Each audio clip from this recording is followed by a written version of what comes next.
नमस्कार, मैं शेफाली सुरभि नवचेतना के मंच से आप सभी दर्शकों का हार्दिक स्वागत और अभिनंदन करती हूँ।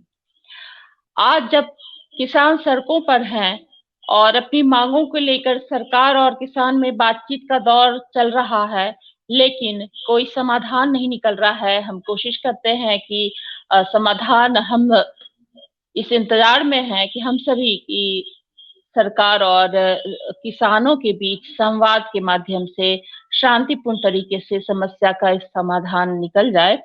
ऐसे में किसानों के मसीहा पूर्व प्रधानमंत्री आदरणीय चौधरी चरण सिंह जी की जयंती पर मैं उन्हें कोटिश नमन करती हूँ। ऐसे में प्रासंगिक भी हो जाता है कि आज जब किसान अपनी बहुत सारी मांगों को लेकर के उनके सरकार से मांग कर रहे हैं कि वो अपने हक की लड़ाई लड़ने के लिए इतनी ठंड में भी सड़कों पर हैं और सरकार भी कोशिश कर रही है कि उन्हें समझाएं और कोई समस्या का समाधान निकले। कि ऐसे में हम याद कर रहे हैं आज किसान दिवस के मौके पर किसानों के मसीहा पूर्व प्रधानमंत्री आदरणीय चौधरी चरण सिंह जी की आज जन्म जयंती है। कोटिश नमन करती हूँ मैं। और आज ही हमारे हिंदी पत्रकारिता के शिखर पुरुष, कलम के जादूगर, कालजयी साहित्यकार, व्यक्तित्व के धनी रामवृक्ष बेनीपुरी जी की भी जन्म जयंती है। उन्हें भी मैं कोटिश नमन करती हूँ।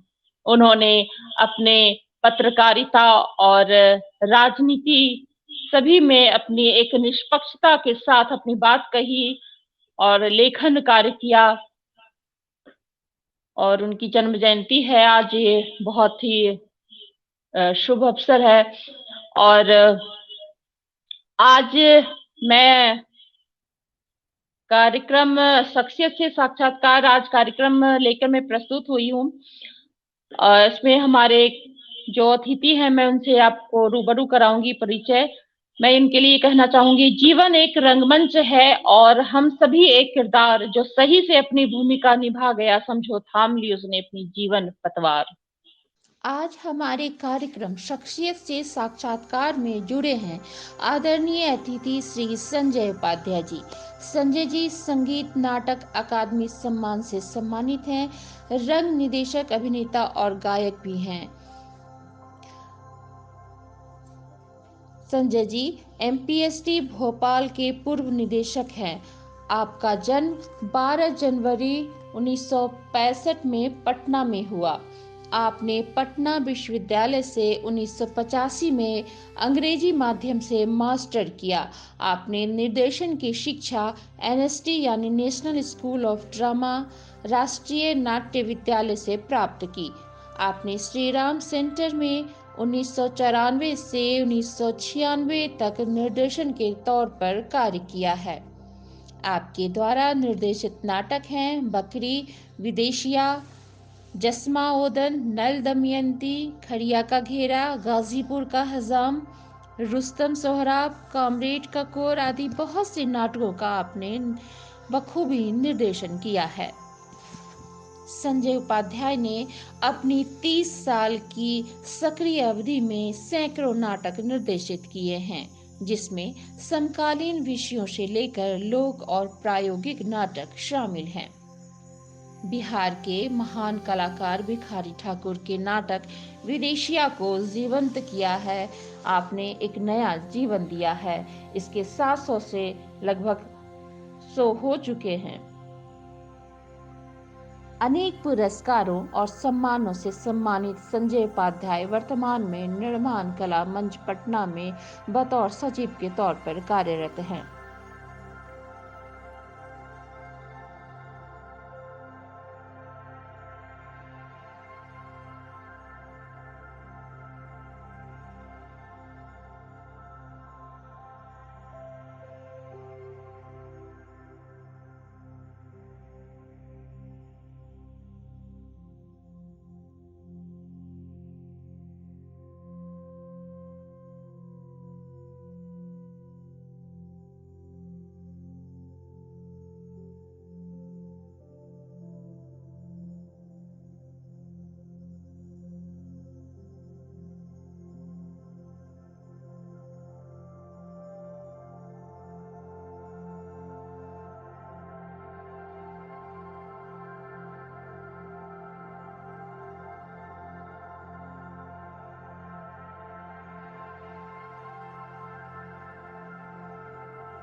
बहुत बहुत स्वागत है सर आपका कार्यक्रम में। संजय उपाध्याय जी, नमस्कार, प्रणाम।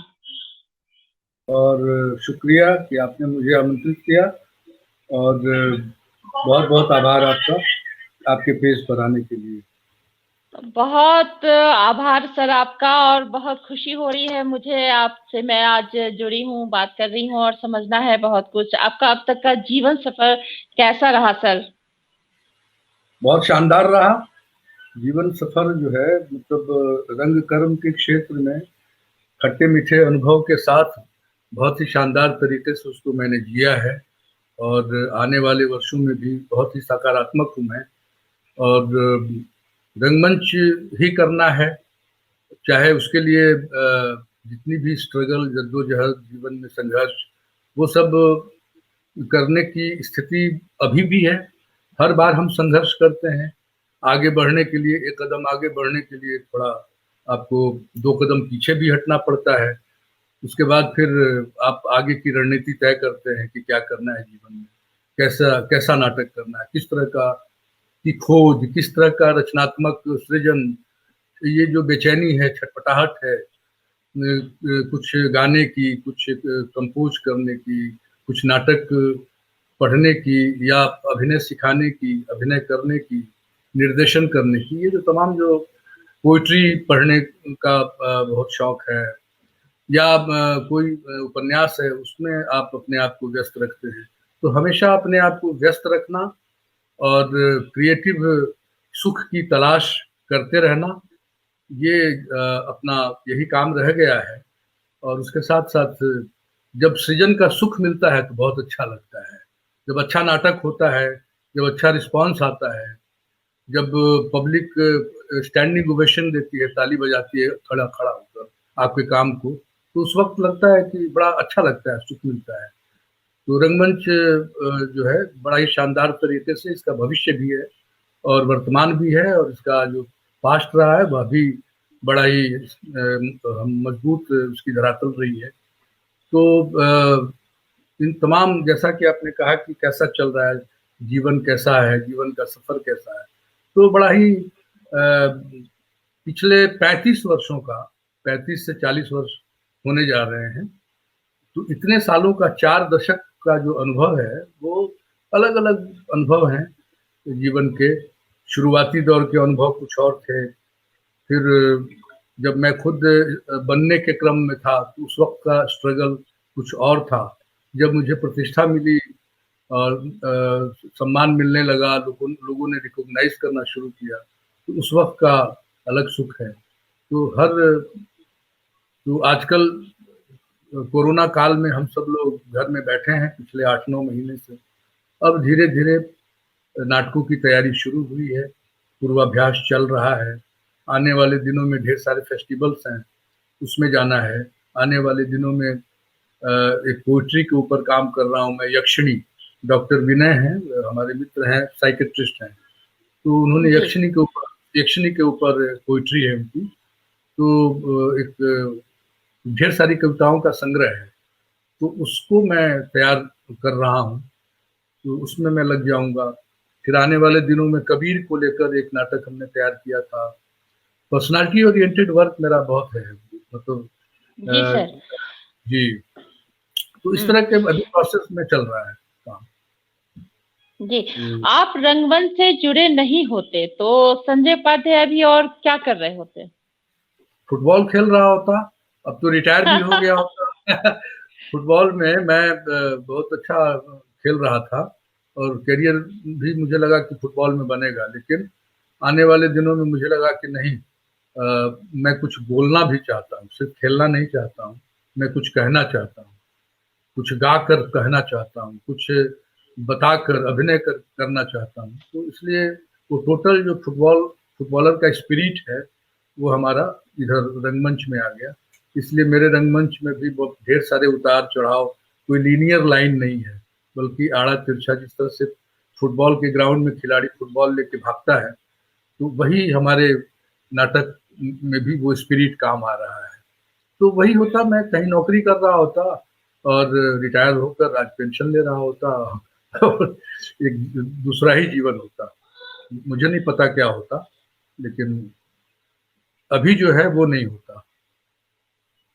जी, अभी का आपने जो फुटबॉल में जो किक होती है और जो कुछ जो प्ले होता है, जो प्लेग्राउंड होता है और जो उसमें नीति बनाई जाती है, वो सब आपने जिंदगी का जो एक रंगमंच है और जो हम सब इसके कलाकार हैं, एक तरह से जो रोज हम देखते हैं, जीते हैं, महसूस जी करते हैं, अनुभव करते हैं, वो आपने एक प्रोफेशनल तौर पर इसका चुनाव किया और बहुत ही शानदार व्यक्तित्व जिनसे मैं बातचीत कर रही हूँ अभी, और आपने शुक्रिया। वो कुछ समाज को दिया है जो कि हम सब रोज रूबरू होते हैं अपने दिनचर्या में। जो बहुत सारे भाव होते हैं, उसको हम किस तरह से महसूस करते हैं और किस तरह से उसको सचीव करते हैं, जीते हैं। बहुत अच्छे तरीके से आपने अपनी बात रखी। आप रंगमंच और नाट्य कला निदेशक से जुड़े हैं, कभी आपको ऐसा महसूस हुआ सर कि आप संतुष्ट हैं? देखिए, हम सब लोग यात्रा में होते हैं, फुल स्टॉप नहीं है, कॉमा कॉमा है। और जी। हम यात्रा में हैं, तो अगर हम सेटिस्फाइड हो जाएंगे अपने काम से तो हमारी यात्रा रुक जाएगी और फिर वो फुल स्टॉप हो जाएगा। तो इसलिए हम हर बार कुछ नया करने को सोचते हैं।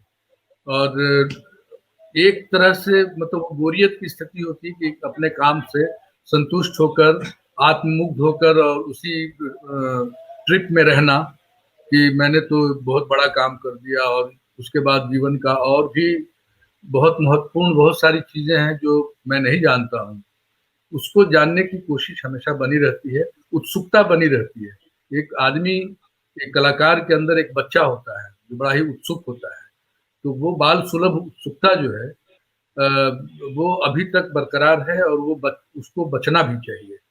उसी से हम क्रिएट करते हैं, उसी से हम आने वाले दिनों में नई नई संभावनाओं को खोजते हैं, तलाशते हैं।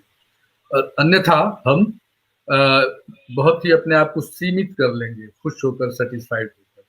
तो सेटिस्फैक्शन तो जीवन पर्यंत वो खोज, छात्र, बेसिकली हम रंगमंच के विद्यार्थी हैं, अपने आप को एक विद्यार्थी मानते हैं, और विद्यार्थी के अंदर जो एक प्रवृत्ति होती है सीखने की, शोध करने की, कुछ करने की, तो वो विद्यार्थीपन बना रहे, वो बचा रहे। तो उसके लिए मैं कहीं भी अपने आप को संतुष्ट या एक जगह सीमित नहीं पाता हूँ, बल्कि हमारे अंदर एक खोज है जो हमेशा खोजता रहता है, कुछ नई चीज की तलाश में हमेशा रहते हैं। कुछ नया सुर, कुछ नया कंपोजिशन, कुछ नया राग रागनी, या किस तरह कुछ भी एक नई चीज जब आपके सामने आती है तो आपको एक रचनात्मक सुख मिलता है, और वो सुख मिलते रहना चाहिए। तो लेकिन वो सुख इसलिए नहीं है कि बस हो गया, अब आगे भी मुझे नई चीज तलाशनी है, नया काम करना है, नए तरीके का वर्क करना है, नए लोगों से मिलना है, बातचीत करनी है, तो ये सब विमर्श करना है। ये सिलसिला मतलब जो है अभी तक वो बना हुआ है और चल रहा है। एक हमारे दर्शक हैं शैलेंद्र जी, कह रहे हैं अच्छा मंच, अलग अलग क्षेत्र के लोगों से रूबरू होने का मौका मिलता है। ये जी मीडिया बिहार झारखंड के शैलेंद्र कुमार हैं, दर्शक हमारे जुड़े हैं और कह रहे हैं आपको सुनना एक सुखद अनुभव है हमारे लिए भी और दर्शकों के लिए। बहुत अच्छी बात कही सर आपने।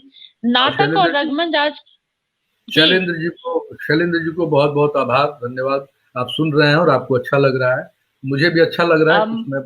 जी, मनोज मोलदियार भी हैं, इन्होंने भी तारीफ की है। मनोज मोलदियार हैं, मोकामा से हैं, ये बिहार से, हाँ, जुड़े हुए हैं हमारे दर्शक, ये भी तारीफ कर रहे हैं। नमस्ते जी, जी। आपको सर सवाल मेरे मन में बहुत सारे हैं। नाटक और रंगमंच आज के दौर में कितना प्रासंगिक है जब लोग मोबाइल इंटरनेट की दुनिया में ज्यादा समय बिता रहे हैं सर, और इसको किस तरह से नयापन दिया जाए जिससे कि लोग ज्यादा से ज्यादा इस पे ध्यान दें और जुड़े आज के दौर में? देखिए, नाटक एक सबसे प्राचीन विधा है और आदि, इसको कह सकते हैं कि आदि कला, का माध्यम है, एक तरह से कहा कि आदिम कला है रंगमंच। जी। और रंगमंच हर वक्त इसका स्वरूप बदलता रहता है और काल पात्र स्थितियों को देखते हुए रंगमंच भी अपना स्वरूप बदलता रहता है। आज से 1000 वर्ष पहले जो रंगमंच हो रहा था वो अब नहीं हो रहा है, या आज से 10 वर्ष पूर्व जो रंगमंच हो रहा था आज नहीं हो रहा है, या हम आज से 50 वर्ष पूर्व जो थिएटर था, नाटक था, उसका स्वरूप बदला है। आज नई पीढ़ी, नए लोग, नए नए मतलब इलेक्ट्रॉनिक मीडियम हैं, हमको उससे टकराना है। तो उसके लिए भी हम नाटक में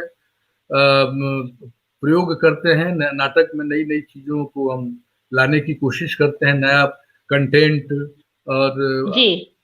दूसरा ये कि रंगमंच सबसे जीवित रहने वाली एकमात्र जीवंत कला है। और सिनेमा खत्म हो जाएगा, टेलीविज़न खत्म हो जाएगा, ये जितने भी वेब सीरीज वगैरह ये सब समाप्त हो जाएगा दुनिया में, लेकिन रंगमंच समाप्त नहीं होगा, वो जिंदा रहेगा, क्योंकि ये जीवंत माध्यम है, ये बातचीत का माध्यम है। नैरेटिव्स हम क्रिएट करते हैं, खड़ा करते हैं, डिबेट खड़ा करते हैं ऑडियंस के साथ, तो और आमने सामने बातचीत करते हैं या अपने भावना को व्यक्त करते हैं। तो वो मदारी के रूप में कहीं किसी चौराहे पे मदारी नचाता हुआ, बंदरिया को खेल नचाता हुआ, वह भी एक ड्रामा ही कर रहा होता है। या वो जो बेचता है, या वो जो मंजन बेचता है गांधी मैदान में या कहीं भी और पार्क में, तो वह भी एक तरह से अभिनय ही कर रहा होता है। तो अभिनय कला बिल्कुल ही आम आदमी की सबसे मतलब प्रमुख और महत्वपूर्ण विधा के रूप में है, क्योंकि रंगमंच का अस्तित्व है तभी समाज में आज जो कुछ भी अच्छा हो रहा है, हर चीज खराब नहीं है, जो अच्छा है वो इसलिए हो रहा है कि रंगमंच हो रहा है, साहित्य लिखे जा रहे हैं, कहानियां लिखी जा रही, कविताएं लिखी जा रही हैं, उपन्यास लिखे जा रहे हैं, पेंटिंग बनाई जा रही है, नृत्य हो रहा है, गायन हो रहा है। तो इस दुनिया जो खूबसूरत है आज और इतना प्यारा है, वो इसलिए है कि रंगमंच हो रहा है। और कलाएं, जो तमाम कलाएं हैं, वो सब अपने अपने समय में अपने अपने मुताबिक अपना रोल अदा कर रहे हैं। इसीलिए इसको जिंदा रहना बड़ा ही जरूरी है और सबसे प्रासंगिक है कला है, जो कि हम एक तरह से कह सकते हैं कि जो सिनेमा या टेक्नोलॉजिकल जो मीडियम है, जिसके माध्यम से जिस तरह की संस्कृति हमको परोसी जा रही है, जिस तरह का संस्कार हमें दिया जा रहा है, उसके प्रतिपक्ष में, उसके प्रतिरोध में अगर कोई कला खड़ी है तो वो है रंगमंच। इसलिए रंगमंच को बचे रहना बहुत जरूरी है, और तभी हम एक अच्छे समाज, अच्छा भविष्य, अच्छे भविष्य की कल्पना भी कर सकते हैं।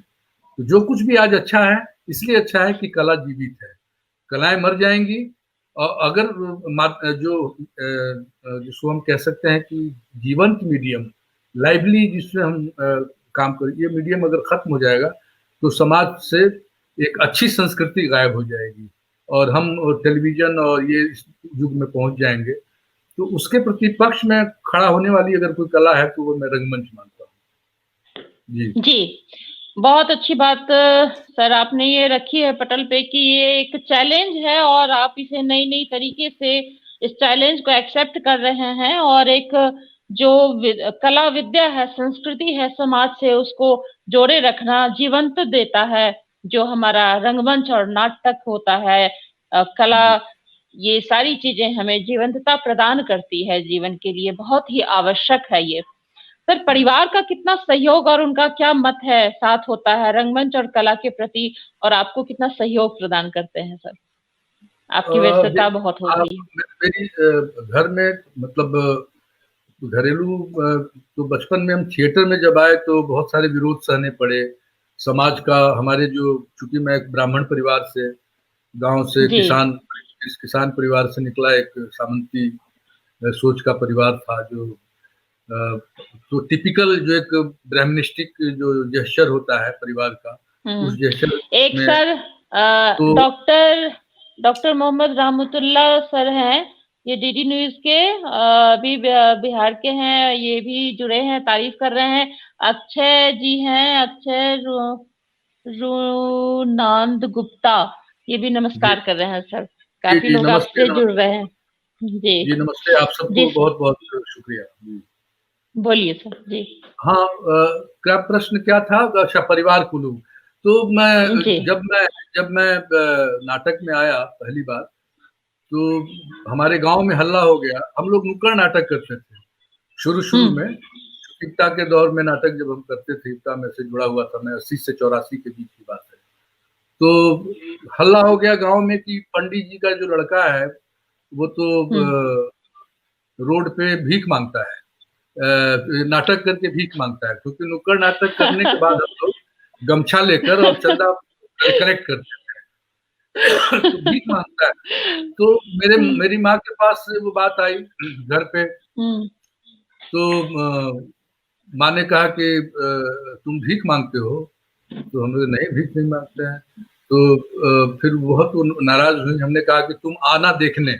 उनको इनवाइट किया मैंने, और नुक्कड़ पे नाटक करने के बाद फिर हम लोग जिस तरह से चंदा कलेक्ट करके, और तो उनको अच्छा लगा ये जेस्चर। तो फिर किसी ने कहा मेरी माँ को कि आपका बेटा तो नचनिया गवनिया हो गया है। तो माँ ने कहा कि जिसका बेटा, जिसको नाचने आएगा वही ना नचनिया होगा, जिसको गाना आएगा वही ना गाने वाला होगा, गवनिया बनेगा। तो आपको गाना आता है? नहीं ना।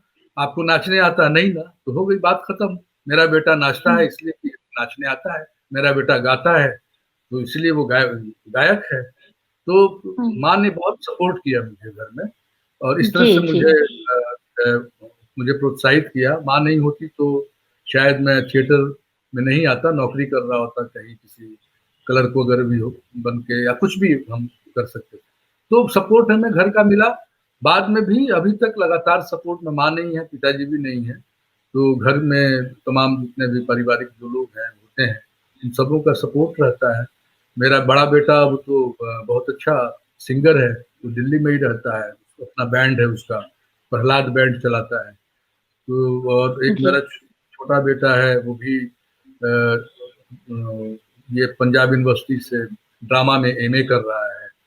और एक और छोटा वाला जो है वो भी म्यूजिक और लिटरेचर और तमाम तरह की। तो हमारे घर का ही वातावरण है। मेरी माँ खुद गाती थी, मेरे पिताजी गाते थे, तो उनका असर मेरे इस पर पड़ा, संगीत पे पड़ा, मेरे नाट्य संगीत के ऊपर जो मैं काम करता हूँ, वो सब घर का ही माहौल है। तो घर से हमें बहुत ही, देखिए किसी को भी पहले मान्यता घर से मिलनी चाहिए। घर से मान्यता अगर आपको मिल जाती है तो फिर आपको मान्यता समाज देने लगता है, मोहल्ला वाला देने लगता है। वहां से जब फिर आपको मान्यता मिलती है तो फिर पूरा वहाँ का जो समाज है वो देना शुरू करता है। उसके बाद फिर आप आगे बढ़ते चले जाते हैं और पूरे देश में फिर आपको मान्यता मिलने लगती है।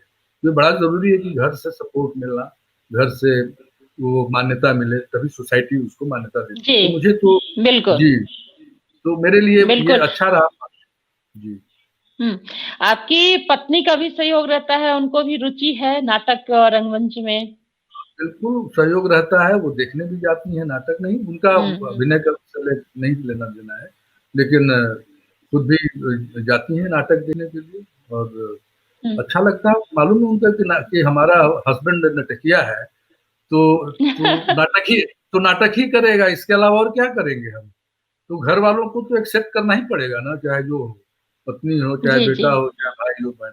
क्योंकि यही मेरा रोजी है, यही पेशा है, इसी से घर हम्म का चूल्हा जलता है। तो उसको हम्म तो घर वालों को सपोर्ट करना ही पड़ेगा, वो तो बाध्यता है सपोर्ट करने की, और न चाहते हुए भी आपको सपोर्ट करना पड़ता है।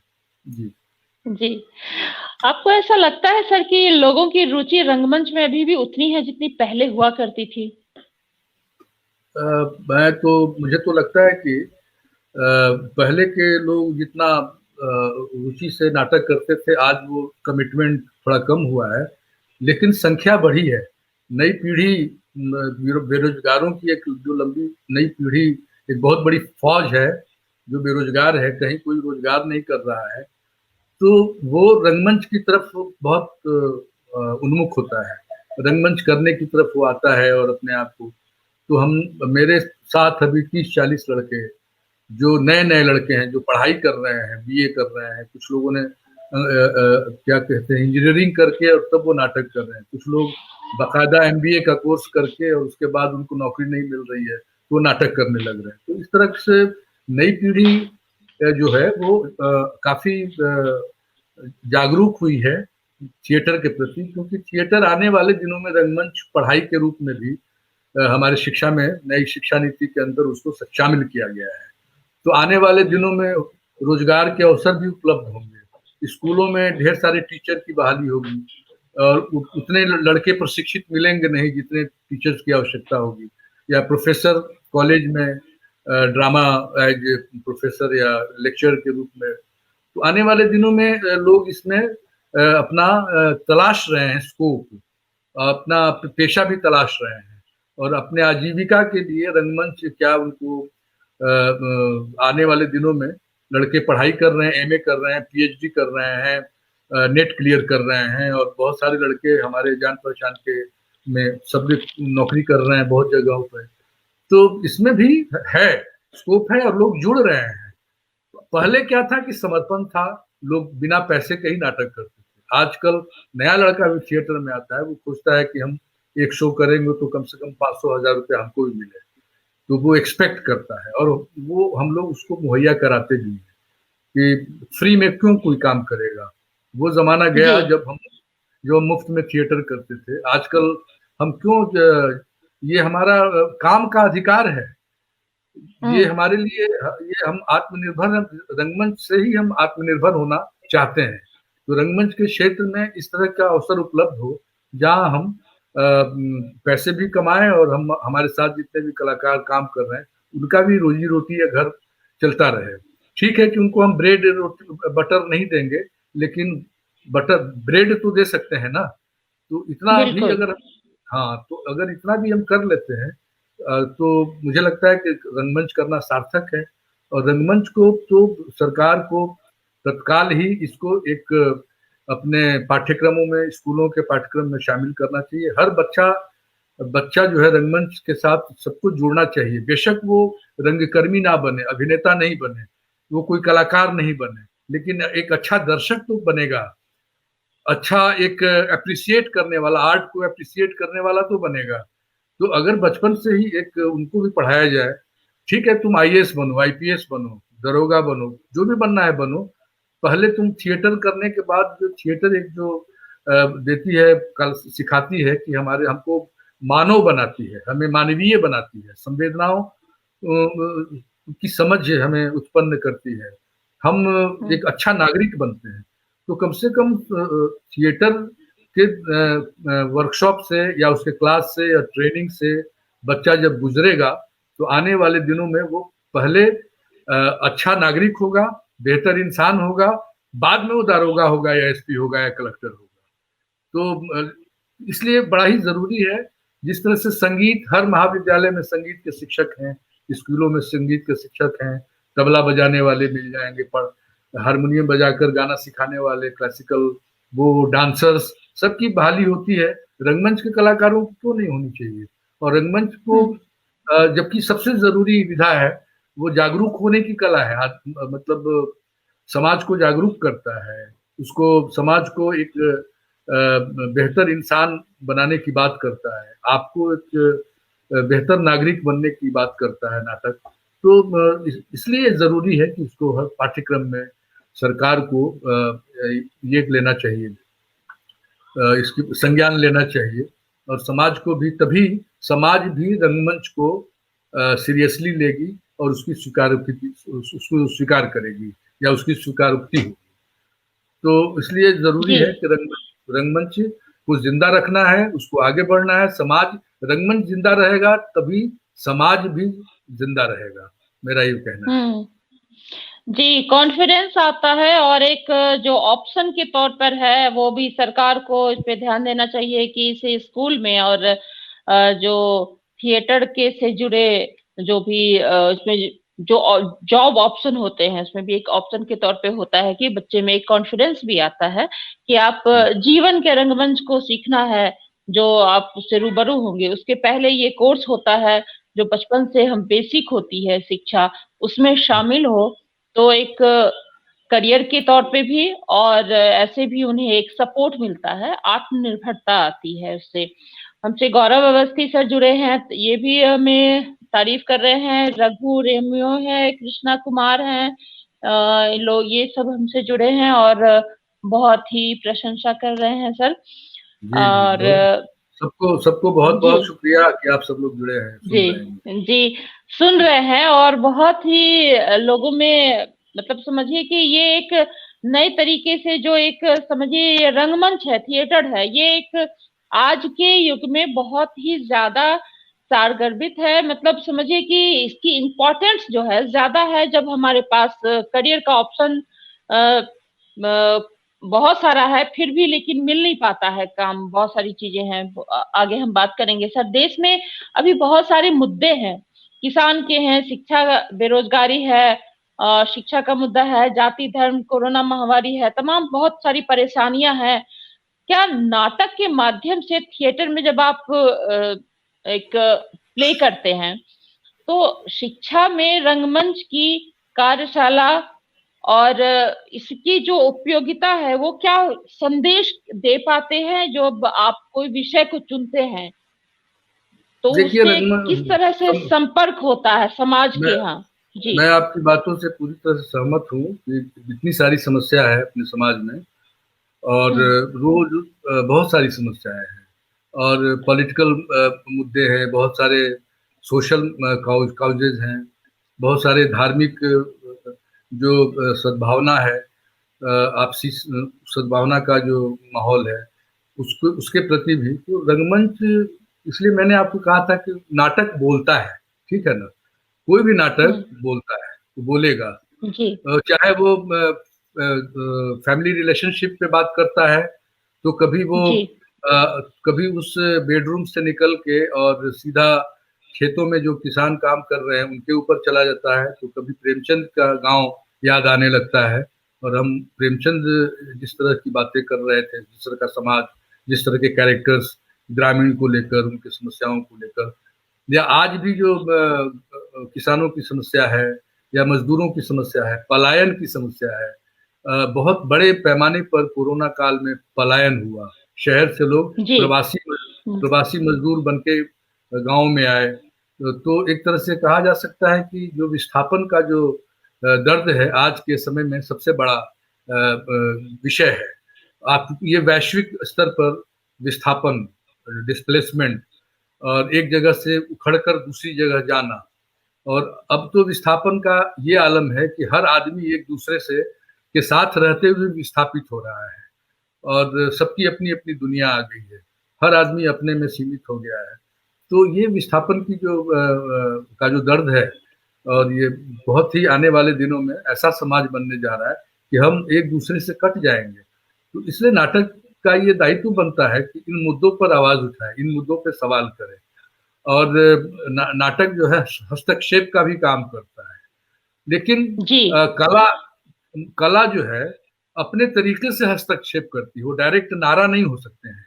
डायरेक्ट अगर हम तो फिर किसान मजदूर की तरह वहां बैठकर उस किसानों के जो नेता हैं उनकी तरह हम भाषणबाजी नहीं कर सकते हैं, लेकिन हम अपने नाटक के माध्यम से कलात्मक तरीके से कोई इशू, कोई मुद्दा हम उठाएंगे किसान का, और उस मुद्दे को लेकर और उस पर डिबेट करेंगे और उसके ऊपर जो भी शोध करना है, उस पर जो भी डिस्कशन विमर्श जो भी होना होता है, नाटक के माध्यम से हम करते हैं, कलात्मक तरीके से करते हैं किसी बात को कहने के लिए, और उसमें मनोरंजन का भी पुट होता है, और उसके साथ साथ वो जो दर्द है किसान का, जो दर्द है मजदूर का, या किसी का भी, किसी भी क्लास का, मिडिल क्लास का प्रॉब्लम क्या है, या अपर क्लास के भी बहुत सारे प्रॉब्लम्स हैं, तो नाटक जो उसकी जो कथा वस्तु होती है, उसका जो कंटेंट होता है, वो हमेशा कुछ बोलता है, जरूर कुछ न कुछ बोलेगा, चाहे वो उपदेशात्मक होता है या निर्देशात्मक होता है या संदेशात्मक होता है,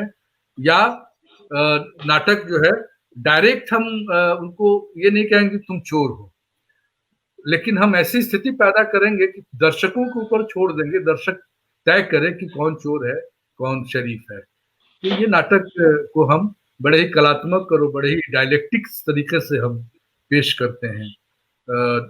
डायरेक्ट अगर करेंगे तो नारा हो जाएगा, वो पॉलिटिकल ये हो जाएगा, क्या उसको बोलते हैं, स्टेटमेंट, पॉलिटिकल स्टेटमेंट, तो कलाकार पॉलिटिकल स्टेटमेंट नहीं दे सकता है, मत देगा, नाटक के माध्यम से देगा, कलात्मक तरीके से देगा, नाच के देगा, गा के देगा, अभिनय करके देगा, रोते हुए देगा, अलग अलग संवेदनाओं में जाकर उस दर्द को, उस पीड़ा को प्रस्तुत करेगा।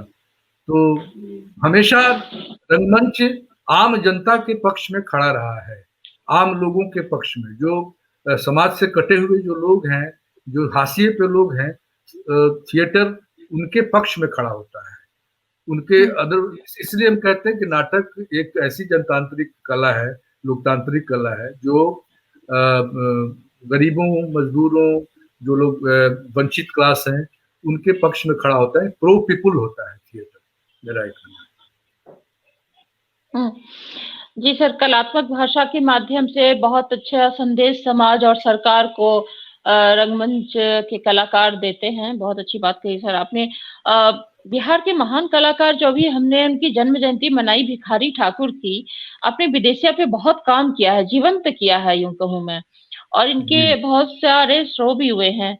तो क्या आज मैं आपसे बात ये समझना चाहूंगी कि भिखारी ठाकुर को वो चीजें मिल पाई अभी जो जितना उन्होंने काम किया साहित्य और कला के लिए, और उन्होंने गीत और ये सारी रंगमंच के लिए जो भी कुछ किया, उन्होंने अपना योगदान दिया, तो क्या कुछ आज के संदर्भ में उनको कितनी जगह दे पाया है समाज, सरकार की तरफ से? और आपने तो बहुत ही काम किया है, इस पे क्या राय है? भिखारी ठाकुर गांव के ऐसे परिवार से आते थे जो हजाम जिसको बोलते हैं, नाई परिवार, ठाकुर जो दाढ़ी बनाता है, बाल बनाता है, उस परिवार से आए हैं। तो वंचित क्लास था, उस वर्ग से आते हैं, और अपनी गांव की सीमाओं को अतिक्रमित करके वो कलकत्ता भी जाते हैं और अपनी मंडली बनाते हैं। रामायण से उनका सरोकार होता है, तुलसी के रामायण को रट जाते हैं, कंठस्थ कर लेते हैं। फिर उसको भोजपुरी में वो उस रामायण का जो छंद है, उसकी जो दोहा चौपाइयाँ, उसको लेकर फिर उसको आधुनिक दृष्टिबोध के साथ गांव के की जो स्थितियां हैं, गांव एक रामलीला की कंपनी बनाते हैं, मंडली बनाते हैं, फिर उसके बाद उसका प्रदर्शन करते हैं, पूरे देश में घूम रहे हैं, पूरे समाज में, और उनको एक जीते जी प्रतिष्ठा तो मिल गई, नाम तो हो गया, लेकिन आर्थिक दृष्टिकोण से, आर्थिक मोर्चे पर उनको वो प्रतिष्ठा, वो सम्मान नहीं मिला जितने के वो हकदार थे। उन्होंने जीते जी लिख दिया था कि अब ही नाम भइल बा थोड़ा, 100 साल के बाद लोग मेरा नाम जानेंगे और मेरे बारे में चर्चा होगी। तो अभी तो हमको लोग समझ नहीं पा रहे हैं कि हम क्या कह रहे हैं, आने वाला जो वक्त है वो मुझे बड़ा कर देगा। तो ये बहुत बड़ी बात है कि ये लोग साहित्य अमर हैं। भिखारी ठाकुर ने जो रचना रच दी, जितनी रचनाएं रची, और जो संदेश नाटकों के माध्यम से जो भी उनका जो स्टेटमेंट था, चाहे वो विस्थापन को लेकर हो, स्त्री की पीड़ा को लेकर हो, महिलाओं का जो समस्याएं हैं उसको लेकर, लड़का इसके पति पत्नी और बच्चे के बीच में झगड़ा है कि बच्चा मेरा है, बच्चा मेरा है, और उसको लेकर उन्होंने बहुत अच्छा उठाया। नशा के ऊपर उन्होंने नाटक लिखा, कितना घर बिगाड़ देता है नशा जो है। बेटी के बेचने की प्रथा थी, तो उसको उन्होंने बहुत ही मुखर तरीके से उसका विरोध किया कि कम उम्र की बच्चियों को बाल विवाह जब हो जाता था, और घर का जो बाप है वो अपनी बेटी को किसी बड़े घर में बेच देता था, एक तरह से किसी बूढ़े के साथ शादी कर देता। तो ये परंपरा, इसका बहुत ही विरोध किया। तो ये वो दौर था जब राजा राम मोहन राय जब समाज सुधार के लिए काम कर रहे थे, और बंगाल में उसी तरह से नवजागरण काल था। उसी वक्त भिखारी ठाकुर भी अपने नाटक के माध्यम से गांव की स्त्रियों की समस्या, गांव के प्रॉब्लम्स, ये सारे अपने नाटक के माध्यम से वो कह रहे थे, और बहुत ही सफल तरीके से कह रहे थे। लेकिन उनको सरकार की तरफ से पटना में एक पुल है, उस पुल को भिखारी ठाकुर पुल के नाम से लालू यादव जी ने, जब वो चीफ मिनिस्टर थे, तो उस वक्त उसकी घोषणा की थी। आज उस पुल का नाम है भिखारी ठाकुर पुल, और छपरा में एक उनकी बहुत बड़ी प्रतिमा है। बस सरकार जो है उनके घर को जैसा था वैसा ही है। कुतुबपुर में जो उनका जो आश्रम था वो वैसा का वैसा है, उसमें कुछ नहीं हुआ है। गरीबी की स्थिति वही है। और एक तरह से कहा जा सकता है कि ये दुर्भाग्य है हमारे लिए, हमारी सरकार, सिर्फ बिहार सरकार नहीं, वो तो राष्ट्र की संपत्ति थे, हो गए। वो सिर्फ बिहार के परकोटे से निकलकर और वो पूरे देश के या वो वैश्विक हो गए। भिखारी ठाकुर के गाने मॉरिशस से लेकर सूरीनाम से लेकर और तमाम त्रिनाड और जितने भी बहुत इस तरह के देश हैं, वहां पर भिखारी ठाकुर की तो वैश्विक हैं, वो पूरे विश्व की मतलब प्रॉपर्टी है। तो सरकार को चाहिए कि उनको, उनके परिवार को, उनके जो विरासत में और भी जो लोग हैं, जो अभी भी जीवित हैं, उनको सम्मानित करे, उनको पैसे से दे। मतलब एक भिखारी ठाकुर के नाम पर कोई इंस्टीट्यूट खोल दो, ड्रामा स्कूल खोल दो, भिखारी ठाकुर नाट्य विद्यालय जैसा कोई इस तरह का भिखारी ठाकुर प्रशिक्षण केंद्र कर दीजिए, नाट्य प्रशिक्षण केंद्र कर दीजिए, उनके नाम पर कोई पीठ बना दीजिए, कोई इस तरह का कोई फाउंडेशन बना दीजिए ताकि उन पर शोध हो, विद्यार्थी आने वाले दिनों में उन पे काम करें उनके ऊपर। तो इस तरह से भिखारी ठाकुर को जो उनके जीते जी जो प्रतिष्ठा मिलनी चाहिए थी वो नहीं मिली, और आने वाले दिनों में भिखारी ठाकुर एक अमर कलाकार के रूप में स्थापित हो गए हैं, इसमें कोई शक नहीं है। बिल्कुल, सरकार को इस पे ध्यान देना चाहिए क्योंकि वो वैश्विक कलाकार हैं, महान कलाकार हैं जो अमर हैं, और उन्होंने जो साहित्य और कला के लिए जो कार्य किया है वो बहुत ही अनमोल है, अतुलनीय है। और सरकार की जो पहल है वो होनी चाहिए, जितनी उतनी हो नहीं पाई है, तो सरकार को इस पे ध्यान देना चाहिए कि उनके इतने महान कलाकार को, परिवार को और उनके नाम पे इंस्टीट्यूट जो आपने कहा संरक्षण देने की आवश्यकता है। Sir, national school of drama, आपने यहाँ से अपना सब कुछ यहाँ से सीखा है, तो क्या कुछ ऐसी कुछ यादगार चीज है जो आप साझा करना चाहें दर्शकों से? यादगार तो ये है कि जब मैं गांव का था, पटना आया, पटना कॉलेज मतलब पटना यूनिवर्सिटी से बीए एमए करके, और तब तक मैं पटना में विदेशिया बकरी नाटक से मेरी उपस्थिति हो चुकी थी पटना रंगमंच में एज निर्देशक, रंग निर्देशक मेरी पहचान बन गई थी। तो चूंकि विदेशिया हम एनएसडी जाने के पहले कर चुके थे, तो इसलिए आज तक उसका मंचन होता है, उस 750 शो पर हम लोग पहुंचे हुए हैं। तो जब मैं एनएसडी गया तो वहाँ का कल्चरल एक शौक लगा मुझे कि वहाँ हर क्षेत्र के विद्यार्थी, पंजाब से भी है, हरियाणा से भी है, आसाम से भी है, तो बंगाल से भी है, तो सूरीनाम से है, कोई विद्यार्थी कोई यूपी का है, कोई बिहार का मेरे जैसा।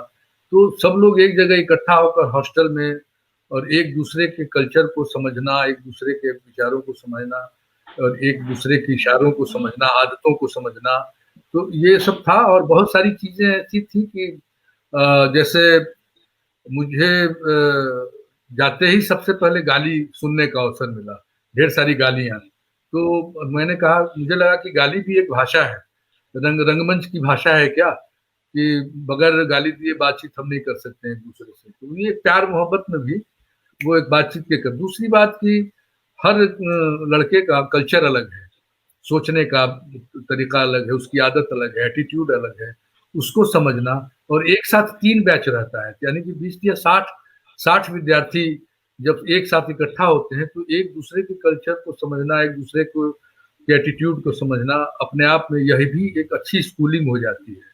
और कल्चरल शॉक मुझे ये लगा था कि मैंने जब देखा कि खुलेआम सिगरेट पिया जा रहा है, खुलेआम टीचर हो या स्टूडेंट हो शेयर कर रहे हैं, शराबें पी जा रही हैं, शेयर कर रहे हैं, तो एक तरह का मेरे जैसा आदमी जो इन सारी चीज़ों से अनभिज्ञ था, एक शौक लगा। तो लेकिन धीरे धीरे धीरे मैंने यह भी महसूस किया कि क्या मैं टिक पाऊंगा ऐसे माहौल में। तो बड़ा ही मैं प्यूरिस्ट था, तो अपने थिएटर में यहाँ आकर मुझे लगा कि थिएटर एक अशुद्ध कला है, और उसकी अशुद्धता को हमें एक्सेप्ट करना चाहिए, क्योंकि नाटक में प्यूरिटी, बहुत प्यूरिस्ट होकर आप नाटक नहीं कर सकते हैं। बहुत संस्कारी होकर और बहुत ज़्यादा पांडित्यपूर्ण तरीके से अपने आप को पंडित बना के रखोगे तो थिएटर नहीं कर पाओगे, तो उसको तोड़ना होगा। तो उसको मैंने तोड़ा, मुझे तोड़ा गया। मेरा अपना ईगो था कि 2 नाटक करके आया हूँ और इतने साल का रंगमंच का अनुभव लेकर आया हूँ, तो मेरे ईगो को भी तोड़ा गया, टूटा। नए सिरे से पूरे विश्व के स्तर पर का जो थिएटर है उसको देखने का सौभाग्य मिला। इंटरनेशनल डायरेक्टर्स आते थे, उनके साथ काम करने का मौका मिला।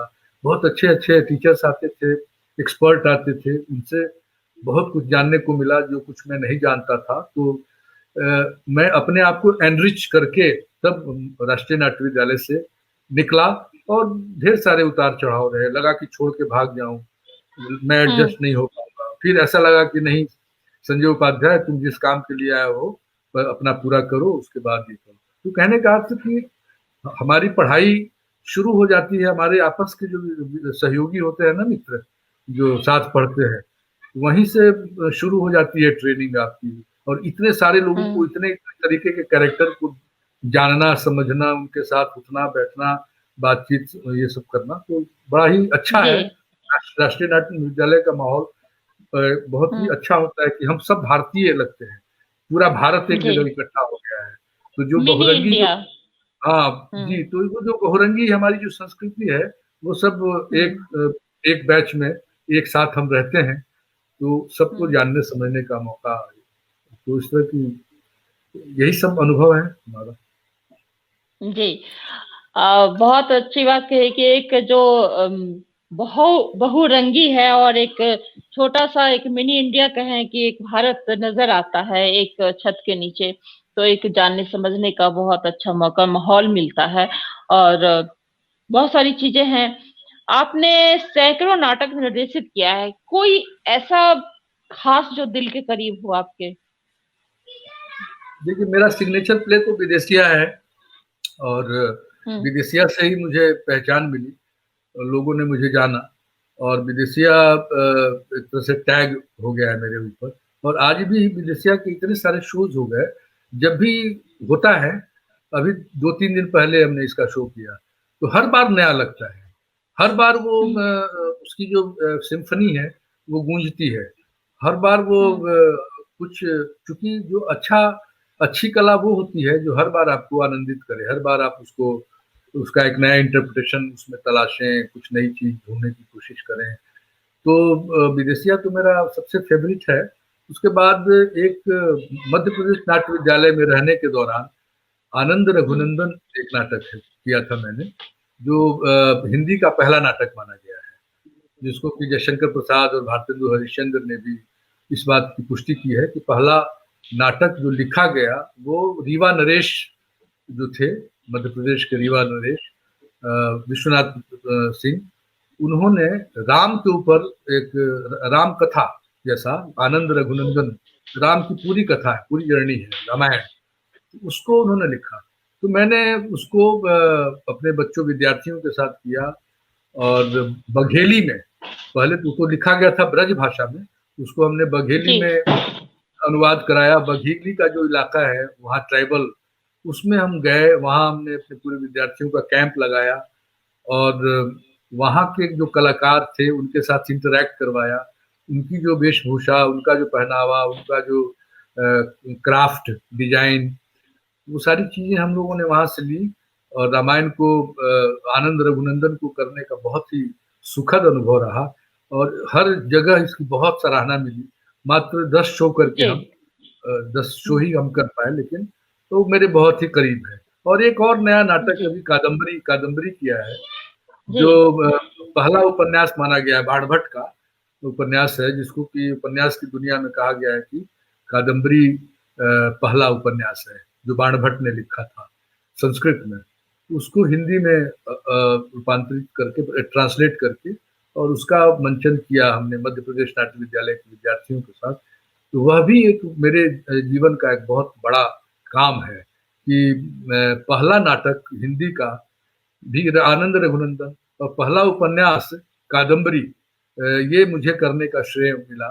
और महाराष्ट्र में तो, मराठी में तो उपन्यास को कादम्बरी कहा जाता है, तो इसलिए ये भी एक मेरे बहुत दिल के करीब है, कादम्बरी और आनंद रघुनंदन, विदेशिया। वरना सारे नाटक हमारे अच्छे हैं, कहाँ गए मेरे उगना, जो विद्यापति के ऊपर है, उसमें बहुत जी बढ़िया, जी उसमें बहुत बड़ा प्रयोग हुआ है।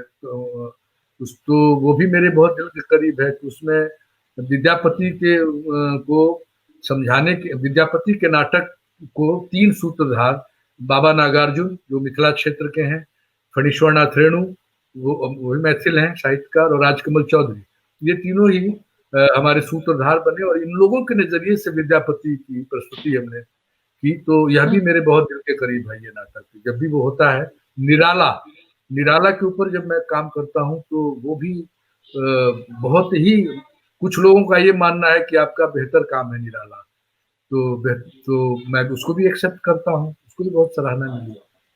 तो हर काम में मन लगा के करता हूँ, जो भी करता हूँ मन लगा के करता हूँ, डूब के करता हूँ, और समर्पित भाव से करता हूँ, काम चोरी नहीं करता हूँ, और अपने आर्ट के प्रति मैं हमेशा ईमानदार रहा हूँ। और जगह हो सकता है कहीं बेईमानी कर देता होऊंगा, लेकिन कला के प्रति जब मैं रच रहा होता हूँ उस वक्त मैं बहुत ही ईमानदार, बहुत ही फ्रेश, बहुत ही कमिटेड और ईमानदारी से करता हूँ। आपके रोम रोम में कला बसी है, और ये नैसर्गिक है, ईश्वरीय देन होती है, हर किसी के पास इतना गुण नहीं होता है। आप चलते चलते क्या संदेश देंगे, और क्या इसमें स्कोप है सर? ये भी एक मेरे मन में बात थी कि अभी के क्षेत्र में, अभी के जो दौर में क्या स्कोप है करियर के तौर पे? क्या आप बच्चों को संदेश देंगे कि इसे चुनाव करना चाहिए, कितना आगे जा सकते हैं? और जो अभी का कोरोना काल है, इसमें किस तरह से इस सबको आप लेकर के चल रहे हैं, जो अभी आप बतौर आप सचिव हैं निर्माण कला मंच में? हाँ, तो आप क्या संदेश देंगे? बस कार्यक्रम का समापन है, लेकिन मैं आपसे ये समझना चाहूंगी सर। देखिए, संदेश क्या होता है, मतलब अच्छा लगना चाहिए। क्यों हम नाटक करते, पहले तो आपको ये सोचना चाहिए मैं क्यों नाटक करूं। आपके अंदर कोई कला है, अगर आपके अंदर कोई कला नहीं है तो फिर आप क्यों आना चाहते हैं इस फील्ड में जबरदस्ती। आपके अंदर कुछ भी कला है, चाहे वो गायन की कला हो, या डांस करने की कला हो, या पेंटिंग जानते होंगे, या कविता लिखना जानते होंगे, या कहानीकार हैं, या नाटककार हैं, आपके अंदर वो स्किल है, तभी आप इस लाइन से जुड़िए, और तब उसको डेवलप करने में आपको अच्छा लगना चाहिए, आपको मजा आना चाहिए। आप जो काम कर रहे हैं जबरदस्ती नहीं, कि माँ कह रही है कि बेटा मैथ पूरा करो, मैथ पढ़ो, तो इस ये इंजीनियर बनो, डॉक्टर बनो। आप अपने स्वतंत्र हैं चुनने के लिए इस कला को, इस फील्ड को, और आप जब आएंगे इसमें डूबेंगे, ईमानदारी से काम करेंगे, आपके अंदर एक जिद होगी कि हमें उस मुकाम तक पहुंचना है। आप जहां भी जाना चाहते हैं, आप सिनेमा की दुनिया में जाना चाहते हैं, अभिनय करना चाहते हैं, डायरेक्टर बनना चाहते हैं, जाइए। लेकिन आप इसमें जुड़ते हैं तो ईमानदारी पूर्वक जुड़िए, और बिल्कुल ही सच दिखाइए, बिलीविएबल होना चाहिए जो भी आप काम करते हैं। दूसरा ये कि कोरोना काल में जो स्थिति आई है, रंगमंच के कलाकार भी प्रभावित हुए हैं। रंगमंच क्या, पूरी कला बिरादरी, चाहे वो विजुअल आर्ट के लोग हों, चाहे परफॉर्मिंग आर्ट्स के जितने भी लोग हों, सब लोगों को पर बुरी तरह से आर्थिक मोर्चे पे हम सबों को बहुत ही एक तरह से कहा था कि आर्थिक मोर्चे पे हम टूटे हैं, और हम सब लोग कलाकार अब इंतजार कर रहे हैं कि कोरोना खत्म हो और कैसे हम फिर से अपनी कला की सेवा कर सकूं और उसको प्रदर्शित कर सकूं, ताकि हम सरवाइव कर सकें। तो इसलिए अब फिर से हम उभरेंगे। अभी हम सबों के लिए बहुत बुरी स्थिति है। जो लोग रोजी रोटी नहीं कमाते हैं, नाटक के कला करके ही उनका घर चलता है, तो उनके लिए बड़ा ही ये रहा कि मुश्किल भरा दौर रहा। तो किसी तरह वो हम सब लोग फिर से खड़े हुए हैं, और फिर नई एनर्जी, नई ऊर्जा के साथ हम थिएटर तो छोड़ेंगे नहीं, थिएटर करेंगे। और आने वाले दिनों में मेरा संदेश क्या हो सकता है? संदेश यही है कि आप नाटक क्यों करना चाहते हैं, आप नाटक के बेहतर दर्शक भी हो सकते हैं। तो उसके लिए भी आपको कला की समझ होनी चाहिए, कैसे कला को एप्रिसिएट किया जाए, ताकि एक दर्शक वर्ग तैयार हो ऐसा जो संवेदनशील हो, जो जिसको कह सकते हैं कि वो लिटरेचर को जानती हो, कला को जानती हो, कला की समझ है, और समाज में इनकी संख्या जब बढ़ेगी तो एक अच्छा समाज बनेगा, अनपढ़ समाज नहीं बनेगा। और वो ऐसा समाज जो बिल्कुल ही अनपढ़ और पता नहीं, उनके पास कोई दृष्टि नहीं है या कोई, तो ऐसे ऐसे समाज में रहने से अच्छा है कि एक बेहतर समाज बनाया जाए, सुंदर समाज बनाया जाए। और वो इसके लिए जरूरी है कि आप कला को एप्रिसिएट कीजिए, उसको पसंद कीजिए, उसको प्रमोट कीजिए अपने अपने स्तर पर। जो लोग भी जहाँ हैं, वो कोई प्रमोट करना चाहे, कोई प्रमोटर हो सकता है, कोई फाइनेंसर हो सकता है, कोई ये अच्छा मैनेजर हो सकता है, कोई। तो इस तरह से कला की दुनिया या इसका जो कैडर है, इसका बढ़ना चाहिए। जितना हम बढ़ेंगे उतना ही हम अच्छा समाज और बेहतर समाज बना पाएंगे। जी, सरकार से आप क्या चाहते हैं सर? समाज तो साथ है, लेकिन सरकार से भी कुछ आप कहना चाहेंगे कि सरकार का कितना सहयोग होना चाहिए? देखिए, बगैर सरकारी संरक्षण के कोई भी कला, पूरा इतिहास रहा है। तमाम राजा महाराजाओं ने अपने संरक्षण में और बड़े बड़े गवैये पैदा किए, बड़े बड़े कलाकार निकले वहां से। तो उस तरह से आज भी संरक्षण सरकार को देना चाहिए और कला को सुरक्षित रखना चाहिए, उसका संवर्धन करना चाहिए, उसका डॉक्यूमेंटेशन करना चाहिए, उसको प्रचार प्रसार करना चाहिए, उसको सांस्कृतिक नीति के तहत सांस्कृतिक नीति बनानी चाहिए। जिस तरह से शिक्षा नीति बनाई गई है, उसी प्रकार से कला की भी नीति बननी चाहिए। कला नीति नहीं है हमारे यहाँ, कल्चरल कोई पॉलिसी नहीं है। तो सरकार को चाहिए कि पॉलिसी बनाए, और अलग अलग राज्य में अलग अलग तरीके की पॉलिसी बन सकती है। वो राज्य को भी ये जिम्मा दे कि आप अपने समाज को देखते हुए, अपने इलाके को देखते हुए, अपने परिवेश को देखते हुए, अपने पर्यावरण को देखते हुए, अपने यहाँ के कला की स्थिति क्या है, उसको लेकर आप उसको कैसे नीति बना सकते हैं। तो हर स्टेट में एक नाट्य विद्यालय हो जाना चाहिए, हर स्टेट में कला यूनिवर्सिटी क्यों नहीं होनी चाहिए। जब स्पोर्ट्स यूनिवर्सिटी हो रही है तो कला की भी यूनिवर्सिटी होनी चाहिए, जहाँ पे लोग पढ़ाई करें, कला की पढ़ाई हो। तो देश में कितनी है, इतनी बड़ी आबादी है, हर स्टेट में एक दो आप आईटी को लेकर और तमाम तरह के टेक्निकल जितने भी कॉलेजेज हैं वो आप खोले चले जा रहे हैं, लेकिन कला के नाम पर कोई महाविद्यालय, विद्यालय, यूनिवर्सिटी, न स्कूल, कुछ भी नहीं है। तो हर स्टेट में सरकार को, केंद्र सरकार को चाहिए कि इस तरह का एक पॉलिसी डेवलप करे कि हर जगह ऑडिटोरियम हो। कलाकार तो हैं, रंगमंच, हम तो नाटक हमारा तैयार है, लेकिन रंगमंच नहीं है हमारे पास, ऑडिटोरियम नहीं है। तो हर जिले में एक ऑडिटोरियम बनाना चाहिए। वो पॉलिसी के अंदर आना चाहिए कि हर जिला में, जिस तरह से आप स्टेडियम बनाते हैं तो फिर ऑडिटोरियम को नहीं बनाते हैं। खेल को लेकर तो सरकार बहुत सजग है, लेकिन कला को लेकर इतनी सजग नहीं है। उसको ऑडिटोरियम भी बनाना होता है, तो वो इस तरह का ऑडिटोरियम ये लोग बनाते हैं जिस ऑडिटोरियम में हम नाटक नहीं कर सकते हैं। तो सरकार बहुत सही। जी बोलिए सर। नहीं, वही मुझे कहना है कि सरकार को चाहिए कि जिस तरह से स्टेडियम बनाते हो, जिस तरह से हर स्टेट में ब्लूप्रिंट जो तैयार होता है, तो स्मार्ट सिटी की बात हम कर रहे हैं। तो स्मार्ट सिटी हम तभी बना सकते हैं जब हर जिले में एक बेहतरीन ऑडिटोरियम हो जहां नाटक हो सके, जहां कलाकार अपने कला का प्रदर्शन कर सकें, तभी हम स्मार्ट होंगे। और मुझे लगता है कि सिर्फ शहरों तक ही केंद्रित हमारी कला को नहीं रहे, बल्कि गाँव में भी, गाँव में पंचायत स्तर पर भी इस तरह का स्टेज या होना चाहिए या प्लेटफॉर्म होना चाहिए, जहाँ पे रंगकर्मी कलाकार गायन करें, वादन करें, नर्तन करें, नाटक करें, रामलीला करें। गांव के स्तर पर भी ग्रामीण रंगमंच के विकास के लिए भी सरकार को पॉलिसी बनानी चाहिए कि कैसे वहाँ, अगर ये गांव के स्तर तक कल्चरली हम ये साउंड हो जाएंगे, तो आज जो स्थिति है, जितना मार काट, दंगा फसाद, ये वो सब बहुत कम हो जाएगा। लोग संवेदनशील होंगे, उससे समाज एक बहुत बेहतर गांव हम की कल्पना कर सकते हैं। बेहतर गांव में भी लोग, जी, तो बिल्कुल बहुत नहीं नहीं, मैंने अपनी बात कह दी, आप अपनी बात कही। जी सर, आपने बहुत सही कहा कि सरकार को रंगमंच के लिए, एक कलाकारों के लिए मंच देना चाहिए और उसके लिए पूरा सहयोग देना चाहिए। समाज साथ है, सरकार को भी साथ आना चाहिए। आगे आके जो कला है, साहित्य है, रंगमंच है, ये हमारे समाज को सुदृढ़ करता है, ये रीढ़ होती है और इससे जितने भी आपराधिक मामले भी होते हैं या बहुत कुछ, उन्हें एक रोजगार के तौर पे भी देखा जाए तो ये भी बहुत ही फायदेमंद है, बढ़िया है।